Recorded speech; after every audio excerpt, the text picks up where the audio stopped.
Eu cresci dentro da igreja com a minha mãe. Cresci desde pequeno, só que quando eu tinha 7 anos de idade, Deus tomou uma missionária por nome Zilma, veio em direção à minha mãe e falou: eu vou fazer do teu filho um pregador da minha palavra. Minha mãe se alegrou, porque todo pai, toda mãe que tem um filho ou uma filha na igreja, o sonho é ver a filha no grupo de louvor, sendo uma missionária, fazendo a obra de Deus.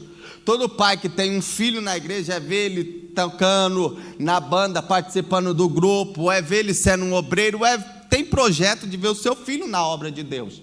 Crescer na igreja, mas não só crescer dentro da igreja, mas crescer na obra de Deus, fazendo a obra de Deus. Porque a questão não é só estar na igreja, é fazer alguma coisa para Deus dentro da igreja. Porque tem gente que está na igreja, mas não cresce na igreja. A Bíblia diz que os filhos de Eli cresceram dentro da igreja, mas não conheciam a Deus. Então o problema não é estar na igreja, é servir a Deus dentro da igreja. A Bíblia diz: como pode Ofni e Finéias crescer dentro da igreja e não conhecer a Deus, irmão? Filho do sumo sacerdote? É interessante, mas não é mensagem para hoje. E aí eu cresci dentro da igreja, e aí Deus toma missionário e fala: seu filho vai ser um pregador. Minha mãe se alegrou demais. Só que com 8 anos de idade eu já não ia mais para a igreja com a minha mãe com a frequência que eu ia quando eu tinha 7 anos. Com 9 anos de idade eu ia de vez em nunca para a igreja com a minha mãe.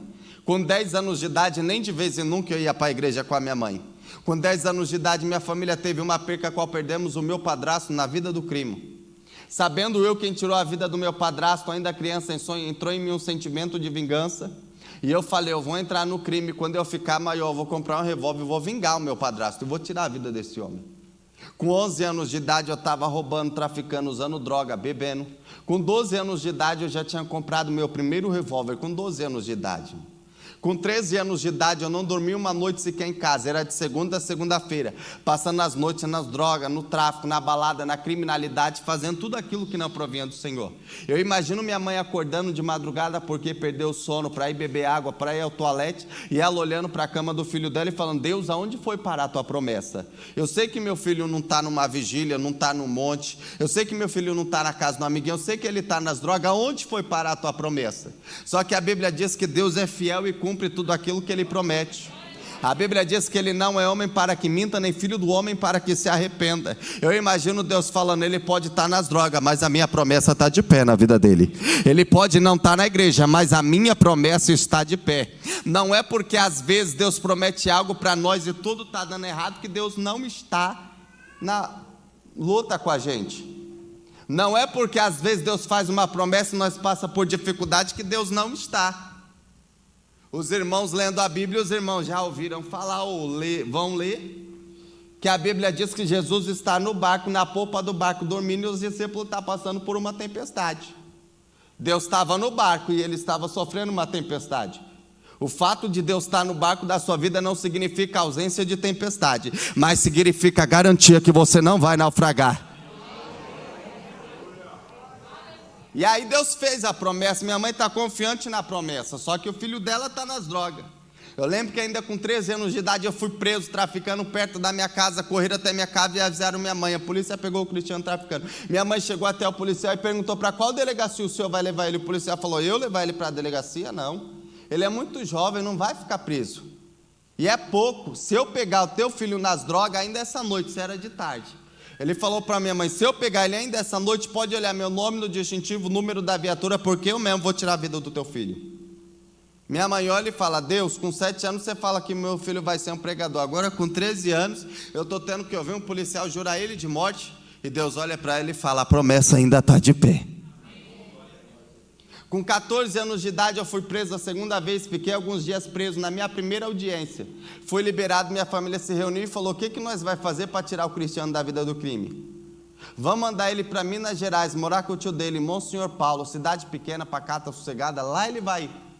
Foi morar com meu tio. Com 28 dias que eu estou morando com meu tio, já tinha me envolvido com droga, com roubo de carro. A polícia bateu na porta do meu tio ligou para minha mãe e falou: estou mandando o Cristiano hoje de volta para São Paulo. Minha mãe falou: mas não tem nem um mês que ele está aí. Meu tio falou: não tem nem um mês, ele já está me dando trabalho, não aguento mais ele, estou mandando ele de volta.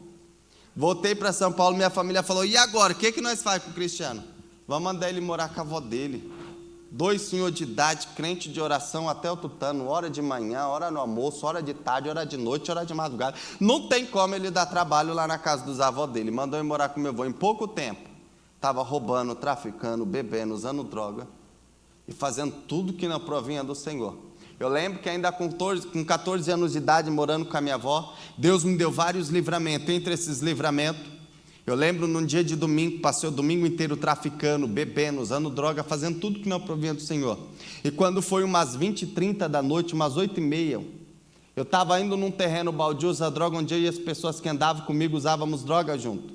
No meio do caminho encontrei um rapaz e ele estava com as drogas na mão também, falando: eu também estou indo usar. Só que do nada, até hoje eu não entendo o que aconteceu. Do nada eu falei para ele: não vou não, vai você, eu vou usar uma droga diferente, depois eu vou. Esperei ele ir, entrar no terreno baldio, usar a droga dele. Quando ele terminou, que ele saiu do terreno baldio, eu entrei. Quando ele viu que eu entrei, ele deu a volta no quarteirão, entrou no terreno de baldio novamente, veio em minha direção. Quando chegou numa distância de aproximadamente 3 a 4 metros, ele colocou a mão na cintura, puxou um revólver e falou para mim: a tua hora chegou. Quando ele fez isso, eu corri para cima dele para tentar tomar o revólver dele. Ele começou a disparar o revólver, acertou um tiro no meu peito, um tiro na minha virilha do lado esquerdo e 2 tiros nas minhas costas. Eu lembro que eu estava com uma camiseta branca. Quando eu caí no chão, ela estava toda vermelha, ensanguentada. Quando eu caí no chão, eu me fingi de morto. Quando eu me fingi de morto, ele encostou o cano do revólver na minha cabeça e engatilhou. Quando eu ouvi o barulho do revólver sendo engatilhado, eu lembrei do que a minha mãe falava para mim quando ela ia me visitar na minha avó: meu filho, toda vez que você estiver em perigo, lembra de uma coisa: o sangue de Jesus tem poder.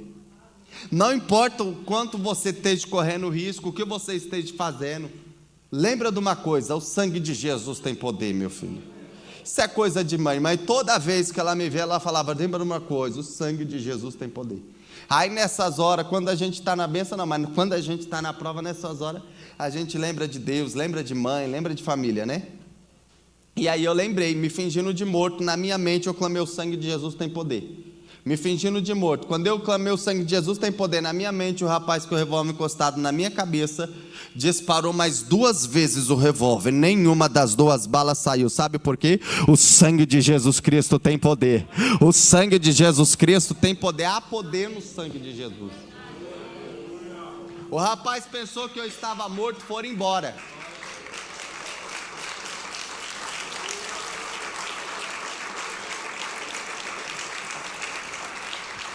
O rapaz pensou que eu estava morto e foi embora.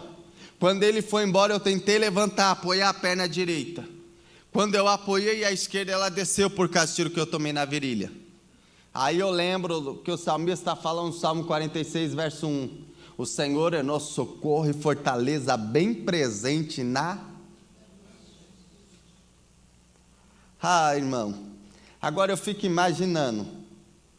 Quem entrou aqui e já orou ao Senhor essa noite? Olha só, aquele dia, eu passei o dia inteiro traficando, bebendo, usando droga, tinha tomado 4 tiros, orei ao Senhor e o Senhor me respondeu.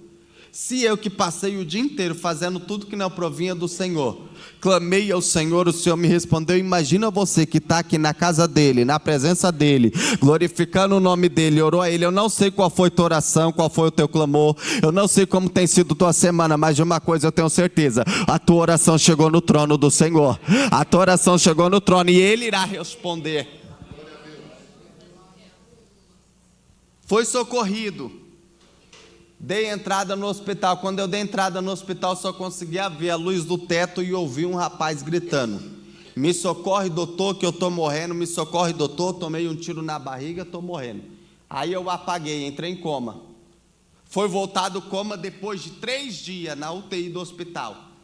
Aí o médico chegou em mim e falou: você teve sorte, retiramos todas as balas, não atingiu nenhum órgão fatal, não vai ficar nenhuma sequela, você vai voltar a andar normal. A única coisa que tivemos que fazer foi rasgar o teu estômago para tirar a bala que você tomou no peito, estancar a hemorragia, mas você vai voltar a andar normal. Aí eu falei: e o rapaz que tomou um tiro na barriga? Ele olhou e falou: não resistiu e veio a óbito. O homem tomou um tiro na barriga e morreu. Eu tomei um no peito, na virilha, 2 nas costas. Estou falando para você aqui que Jesus é bom e Satanás no prêmio. Eu melhorei na UTI, fui para o quarto do hospital. No quarto do hospital eu vi um senhor morrer de cirrose do meu lado. Aí hoje eu entendo que o salmista diz no Salmo 91, verso 7: 1000 cairá de um lado, 10.000 à tua direita, mas tu não serás atingido. Ah, irmão, você está na palma da mão do Senhor. Satanás não toca na tua vida, não toca na tua família, não toca no teu ministério, não toca no teu casamento, não toca no teu lar, se Deus não permitir. Ah, já vista Jó para tocar em Jó, eu posso.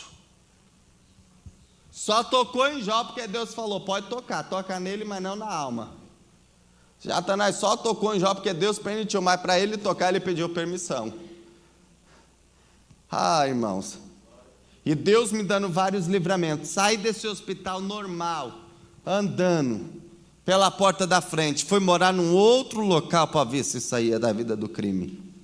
Neste outro local voltei a roubar, voltei a traficar, voltei a fazer tudo que não provinha do Senhor. Alguém aqui já ouviu a expressão ovelha negra da família? Multiplica por 10. Era o irmão Cristiano. Aí você fala, não, varão, você está exagerando. Tô não, irmão. Neste outro local, em um intervalo de 4 anos, eu fui preso mais de 30 vezes. Eu lembro que eu estava tomando um cafezinho com a minha mãe. Aí minha mãe fazendo café. Aí a minha mãe falou, meu filho hoje é motivo de orgulho. Aí eu falei, glória a Deus, já te dei muito trabalho, né, mãe? Aí ela, já chorei muito. Mas hoje isso é motivo de alegria. Aí eu falei, glória a Deus. Aí eu falei, já fui preso mais de 20 vezes, né, mãe?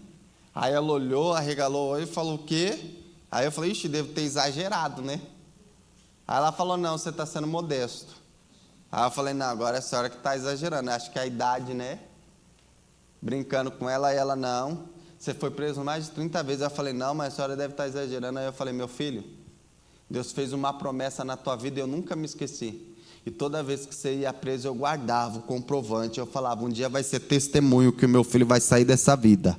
Um dia vai servir de testemunho esses documentos. Aí ela falou, eu guardei os papéis, peraí que eu vou pegar. Aí eu falei, não, mas não precisa não, eu acredito na senhora. Irmão, fui preso tantas vezes, que no intervalo de 24 horas, eu fui preso 3 vezes. Será que dava trabalho, irmão? Em um dia a pessoa ir presa 3 vezes? Irmão, fui preso tantas vezes, mas tantas vezes, que até minha professora já foi me buscar na delegacia. E Deus me dando vários livramentos, irmão. E tem coisa que às vezes a gente acha que é ruim, mas é Deus cuidando da gente. Tem prova que a gente acha que é o diabo. E nem tudo é o diabo. Às vezes é Deus permitindo para te dar um livramento. Às vezes é Deus permitindo para te dar uma estrutura, para te ensinar algo. Eu lembro que em uma das vezes que eu fui preso com tudo quanto é tipo de coisa que você possa imaginar. Várias vezes armado, traficando, bebendo, com tudo quanto é tipo de coisa. Eu lembro que em uma das vezes que eu fui preso, 8 horas da noite. Não, em uma das vezes que eu fui preso, eu estava saindo de um beco. E aí, no meio da rua, tinha um policial que só ele já tinha me prendido umas 4 vezes. De tanto que ele tinha me prendido, eu conhecia ele, ele me conhecia, sabe? Até eu sabia o nome dele, ele sabia meu nome já, sabe? Não precisa apresentação. Irmão, eu tenho memória difícil, eu não lembro de várias pessoas que eu andava antes. Mas desse policial eu lembro até hoje o nome dele. Dr. Gabriel. E aí eu lembro que eu passei pela rua do tráfico, entrei em uma outra viela, uma outra travessa. Quando eu entrei, eu só senti a mão dele me puxando pelo colarinho. Aí ele olhou para mim e falou, você está preso. Aí eu comecei a rir dele. E ele olhando para mim, eu rindo, porque eu costumo falar que quem vive nessa vida é um pouco desaforado, né? Aí eu comecei a rir dele. Aí ele falou, tá rindo de quê? Aí eu falei, o senhor deu viagem perdida. Aí ele falou, por quê? Eu falei, tô sem BO nenhum. Aí ele começou a rir, aí eu fiquei sem graça, parei de rir. Aí eu olhei para ele e falei, tô sem BO nenhum, tá rindo do quê? Aí ele falou, tô com mandado de busca e apreensão. Aí eu chamei ele para o acordo, o senhor quer o quê para me soltar? Quer quanto para me soltar? Ele, não, tem época de mostrar serviço, você vai ficar. Aí eu fui preso, fui para o Brás, fui para o 3º DPEM de Diadema, na Avenida D. João VI, no bairro Caema. Só nessa delegacia eu fiquei umas 8 vezes preso, irmão. no 3º distrito. Eu fiquei tantas vezes preso lá, que eu passando de ônibus esses dias com a minha esposa em frente à delegacia, ela olhou para mim e falou: lá, sua segunda casa. Brincando. Só que a 100 metros dessa delegacia eu já gravei 4 DVD de mensagem. Quase todo dia eu prego do lado dessa delegacia. Essas 2 semanas eu preguei umas 4 vezes a 100, 200, 300 metros dessa delegacia. Sabe o que eu aprendo com isso? O que Paulo falou: aonde abundou o pecado, superabundou a graça de Deus. No lugar da tua vergonha, Isaías falou: tem dupla honra. Irmão, e aí eu fiquei nesse 3º distrito. Do 3º fui para o Brás, do Brás fui para o UIP, da UIP fui para o UAI, antiga FEBEM, hoje Fundação Casa, antiga FEBEM Tatuapé.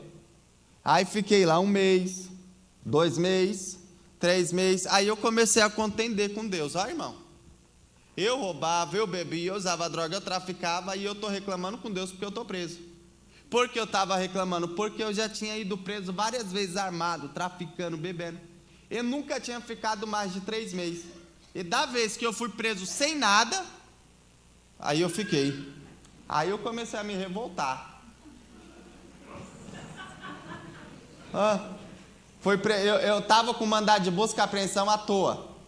E estava revoltado, Foi preso sem nada, né? Já estava procurado pela justiça. E eu contendendo com Deus sem nada. E quando deu 4 meses que eu estou preso na FEBEM, aí aparece na televisão o lugar onde eu traficava. 3 pessoas que andavam comigo lado a lado morreram numa chacina. Um tinha 20 dias que tinha fugido da cadeia de Diadema, Caramuru.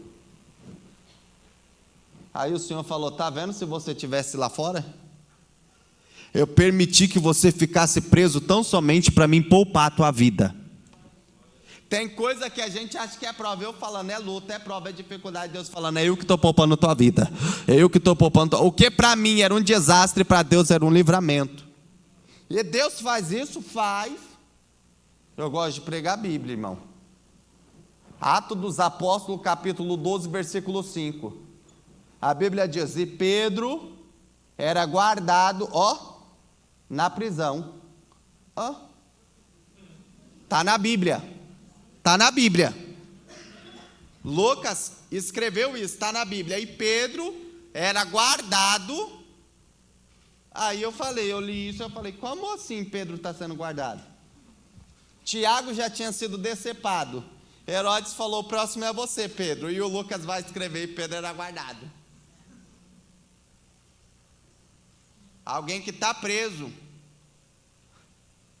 está com uma sentença de morte nas costas, é guardado, A Bíblia diz: e Pedro era guardado na prisão. Por quê? Naquela época era a festa, a Páscoa. Os judeus furiosos com o quê? Com Pedro, líder da igreja, do cristianismo, e nem todo judeu aceitavam ainda o cristianismo. Aliás, até hoje eles esperam a vinda do Messias. Aí eles queriam o quê? A cabeça de...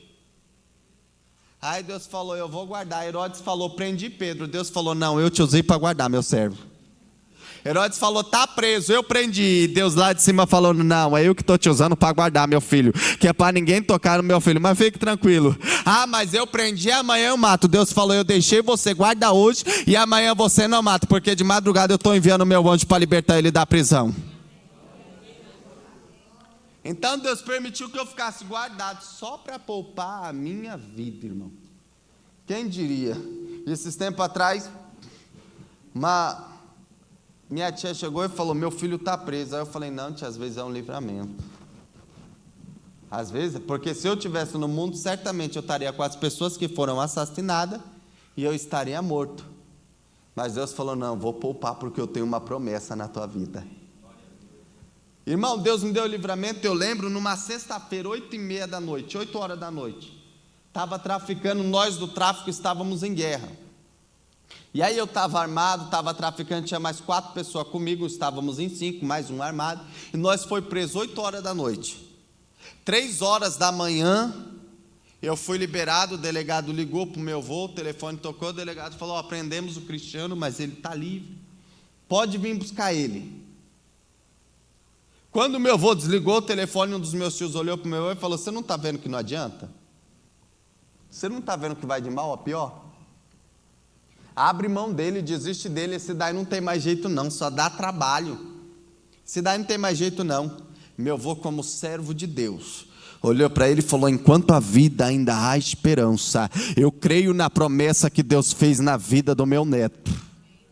Quem sabe eu estou pregando para alguém que está orando por algum parente que está lá no mundo, que está nas drogas, que está no álcool, que está desenganado da medicina, que está no homossexualismo, que vive uma vida que não provém de Deus, e você tem orado, talvez por um marido, por um filho, por um primo, por um irmão, por um pai. Eu tenho uma palavra de Deus para a tua vida, através de você Deus visita ele lá. Irmão, por mais de 5 vezes neste outro local eu tive armas apontadas para a minha cabeça. Pessoas que tiravam vidas apontavam um revólver para mim, mas não conseguiam tirar minha vida. Sabe por quê? Enquanto eu estava no mundo das drogas, no mundo do tráfico, no mundo da criminalidade, minha mãe estava de joelho dobrado dentro da igreja orando por mim. A salvação é individual, a oração não. Você dobra o joelho aqui dentro, a tua oração faz efeito lá fora no teu lar. Você clama a Deus aqui dentro e Deus visita a tua família, Deus visita o teu parente. Ah, se você soubesse o poder da oração, irmão. Como assim? Eu falei que eu gosto de Bíblia, então vamos para a Bíblia. Lembra do centurião de Cafarnaum?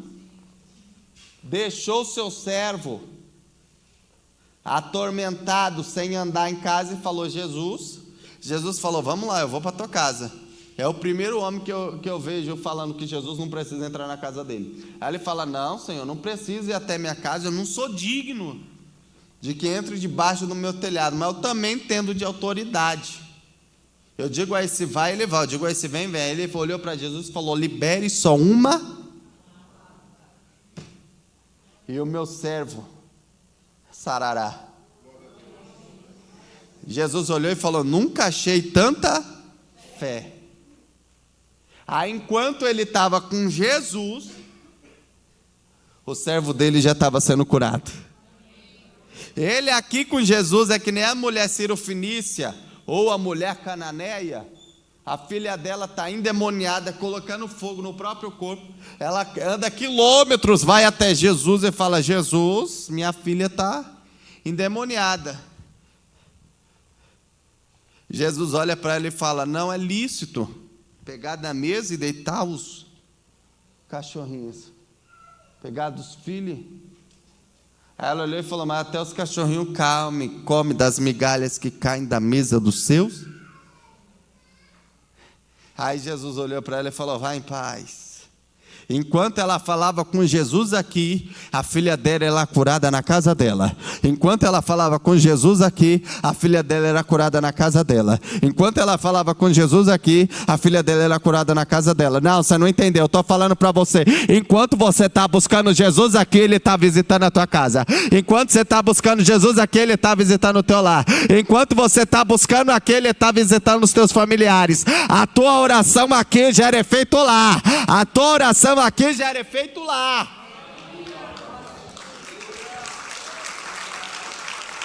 Aleluia.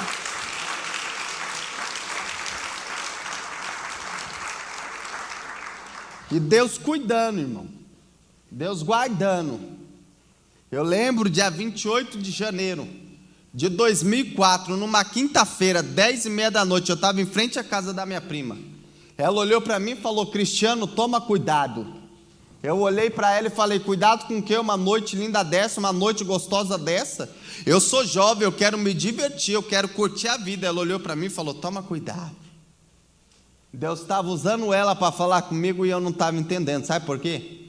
Apóstolo Paulo, escrevendo a primeira carta aos Coríntios, vai nos ensinar, capítulo 2, a partir do versículo 13, 14, 15, se não me falha a memória, que as coisas espirituais é discernido espiritualmente. Quem está na carne não discerne o Espírito.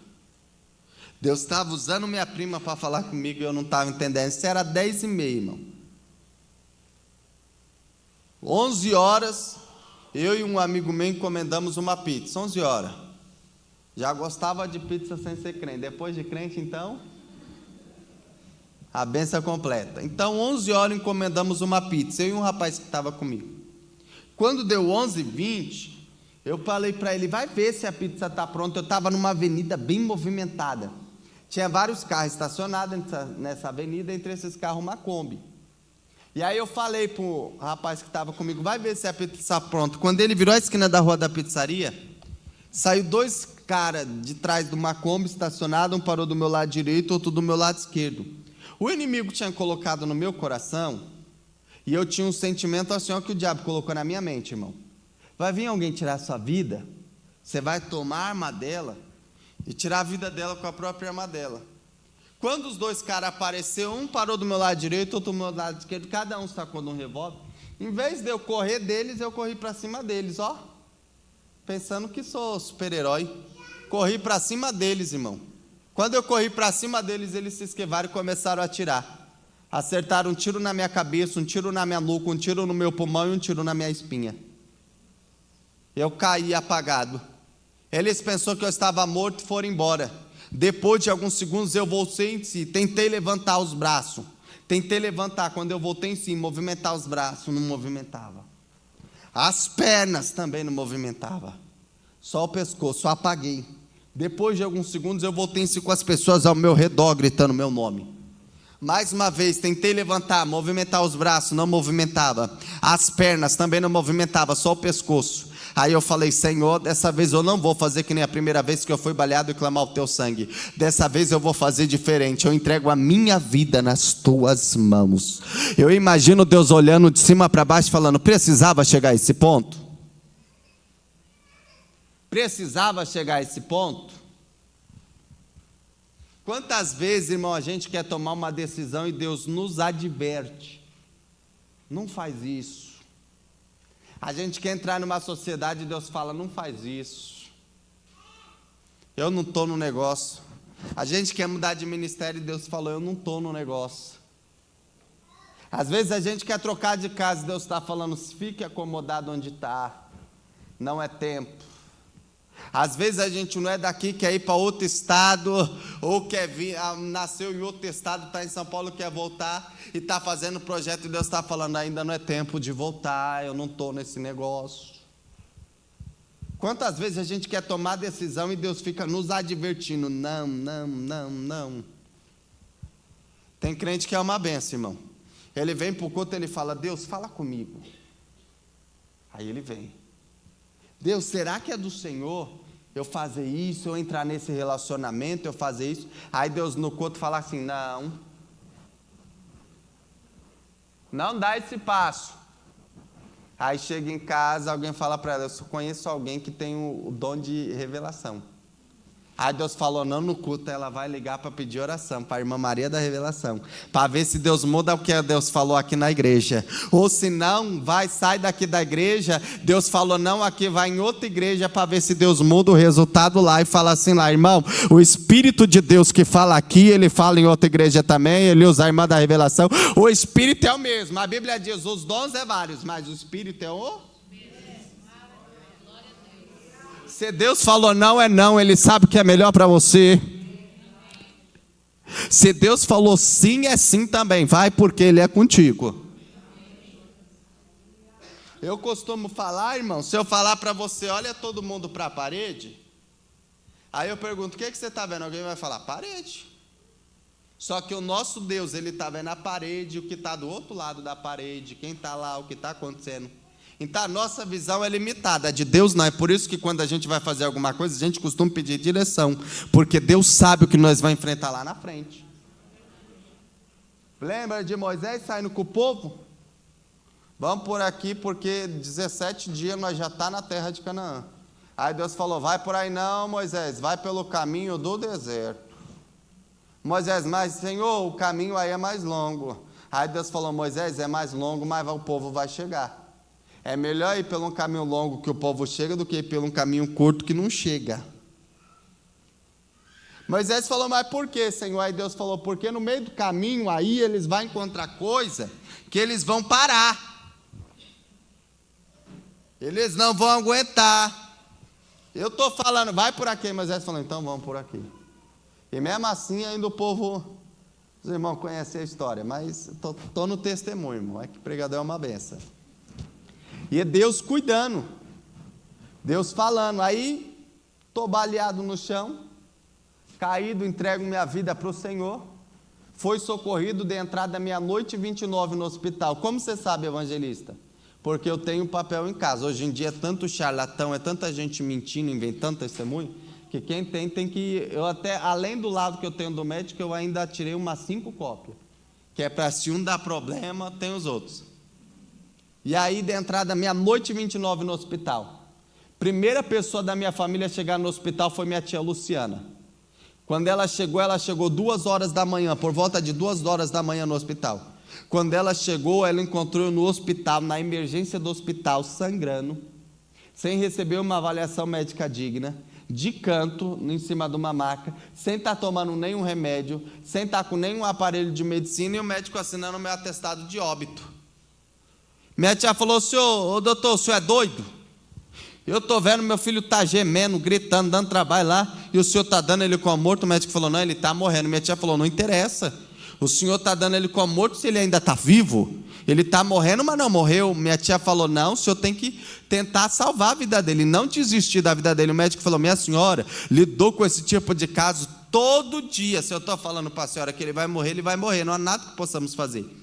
Eu lembrando disso ontem, eu estava assistindo ontem o Globo Repórter, e falando acerca de pessoas que foram baleadas no Rio de Janeiro, e aí mostrou uma pessoa que chegou quase morta lá, e o policial chegando e as médicas falando: isso aí já era, não adianta não, isso daí já está morto.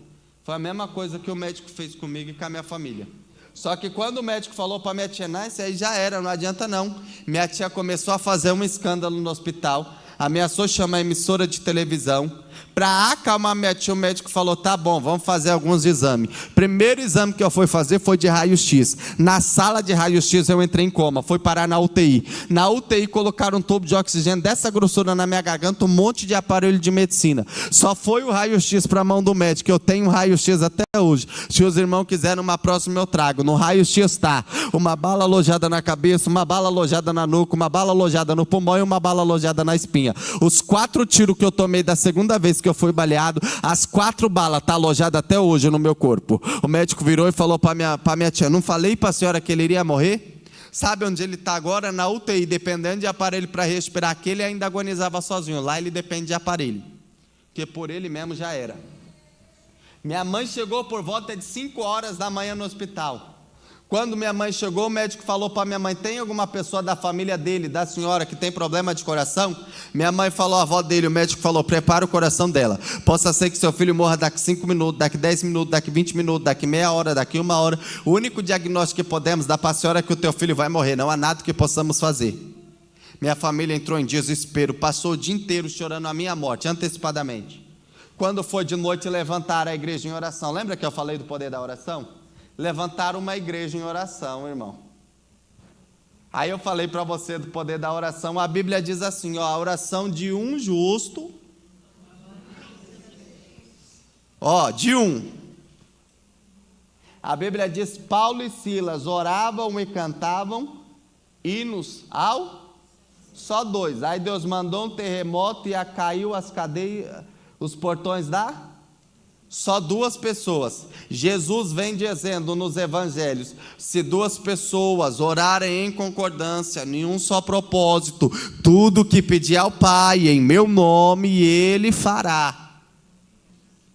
Aí se a oração de um pode muito, se de 2 orando em concordância no nome de Jesus, agora imagina se toda a igreja, em quantidade que estamos aqui, orarmos em um só propósito. Você tem noção do que pode acontecer no mundo espiritual? Aí levantaram a igreja em oração, irmão. Quando levantaram a igreja em oração, Deus tomou um profeta e falou: tudo que ele está passando não é para a morte, é para o meu nome ser glorificado. Ele não vai morrer. A última palavra quem dá na tua vida é Deus. Quem está no controle da tua vida é Deus. Quem sabe até onde você vai é Deus. No outro dia de manhã, o médico virou para minha mãe e falou: a qualquer momento nós vamos ter que desligar os aparelhos lá e teu filho já era. Minha família entrou em desespero e começou a chorar. Quando for de noite, levantaram a igreja de oração. Quando levantaram a igreja de oração, Deus falou: eu dou a vida para quem eu quero e tiro a vida de quem eu quero. E para ele eu já dei vida, ele não vai morrer. Eu fiquei 8 dias em coma, irmão, 8 dias. De manhã o médico falava: vai morrer para minha família. De noite a igreja orava, Deus falava: vai viver. De manhã o médico falava: vai morrer. De noite a igreja orava, Deus falava: vai viver. De manhã o médico falava: vai morrer. De noite a igreja orava, Deus falava: vai viver. Igreja que ora contempla a manifestação de Deus. Igreja que ora contempla o poder de Deus. Igreja que ora vê Deus trabalhando. Igreja que, irmão, a oração muda sentença, a oração muda diagnóstico, a oração muda resultado, a oração muda motivo. A oração muda a situação.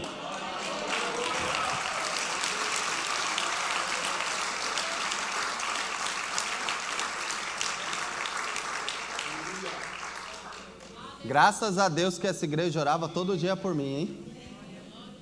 Graças a Deus que nessa igreja tinha culto todo dia. Ah, Jesus, eu preciso falar. Deixa eu falar algo de Deus. Às vezes não é todo dia que tem culto aqui, tem pessoa que acha muito. Tem pessoa que não dá para vir, trabalha, a gente entende, mas e quem dá para vir não vem porque só quer vir dia de domingo? Tem umas que ainda falam: para que tanto culto? Hã?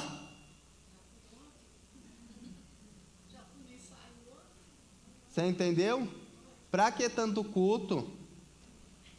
Tem uns que ainda falam: isso é para quê? Só fala isso quem não lê Bíblia. E o dia de descanso?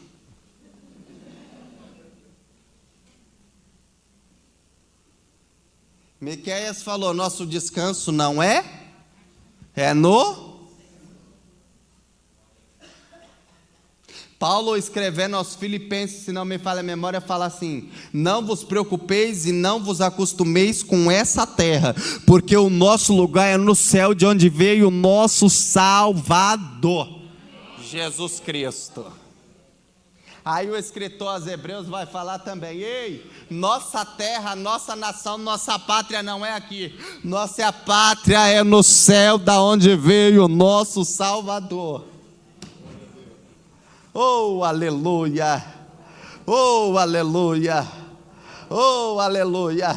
Paulo, escrevendo próprio aos Filipenses, capítulo 3, vai falar: ei, não busqueis as coisas da terra, busqueis as coisas do céu, da onde veio o nosso Salvador, porque é para lá que tornaremos. Glória a Deus. E aí, irmão, Deus trabalhando, Deus cuidando, e eu em come, Deus falando: eu estou no negócio. Com 8 dias Deus falou para provar, todo dia, irmão, Deus falava: vai viver. Aí o médico falava: não, vai morrer. E aí a minha família se alegrava de noite quando Deus falava: vai viver. Aí quando era de manhã o médico vinha: vai morrer. Aí minha família chorava tudo de novo. Aí com 8 dias Deus falou para provar que é eu que estou no controle da vida dele. Com 8 dias Deus me tirou do coma. E agora para o médico explicar para minha mãe? Eu falei que ele iria morrer, mas ele deu uma pequenininha. Se tem alguém esperando ouvir uma má notícia a teu respeito, ou não vai ouvir, ou até vai ouvir, mas não vai ouvir má notícia. Se tem alguém esperando ouvir alguma coisa ruim a teu respeito, não vai ouvir que você está caído, vai ouvir que você está de pé, glorificando o nome do Senhor. Se tem alguém esperando ouvir uma má notícia acerca do teu casamento, não vai ouvir que teu casamento está desmanchando, que você está brigado com o teu cônjuge, não, vai ouvir que você está se preparando para uma segunda lua de mel, que Deus está abençoando, que tua família está sendo abençoada. Se tem alguém esperando ouvir que teu ministério está acabando, está falido, não, vai ouvir, eu profetizo, vai ouvir que Deus está largando a tenda, que Deus está te usando, que Deus está salvando. Não vai ouvir má notícia. Só que você vai no hospital doente, quer sair de lá curado. Você entra ruim, quer sair de lá bom. No hospital comecei a piorar. Eu saí do coma, em vez de melhorar, eu piorei, irmão. A bala que está alojada até hoje no meu pulmão começou a criar um líquido, tiveram que drenar o meu pulmão.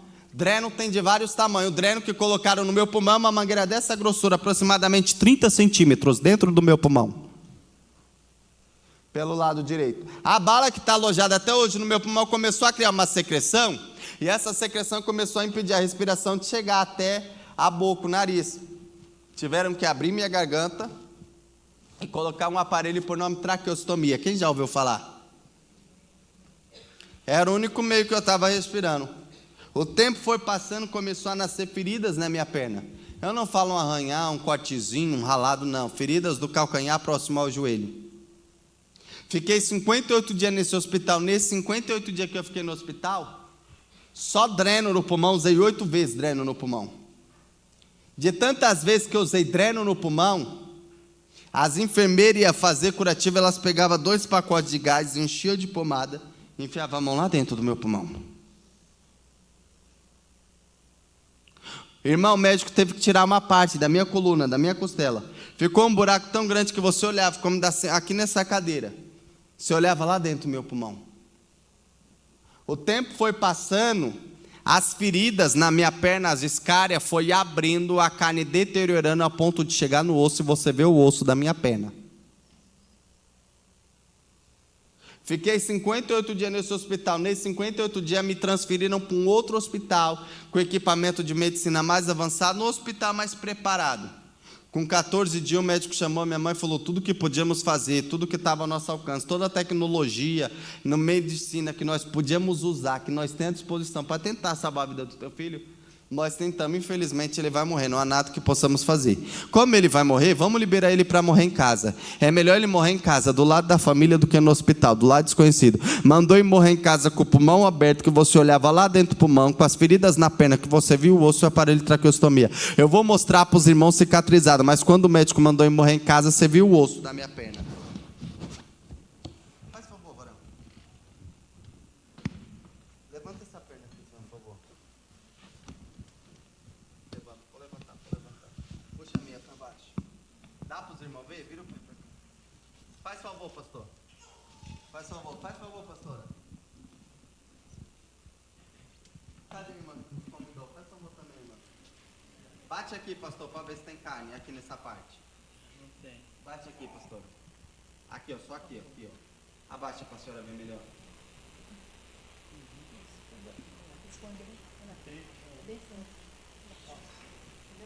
Deu, Teto? Deu para os irmãos ver aí do lado? Deu? Pode abaixar. Pera aí, pastora.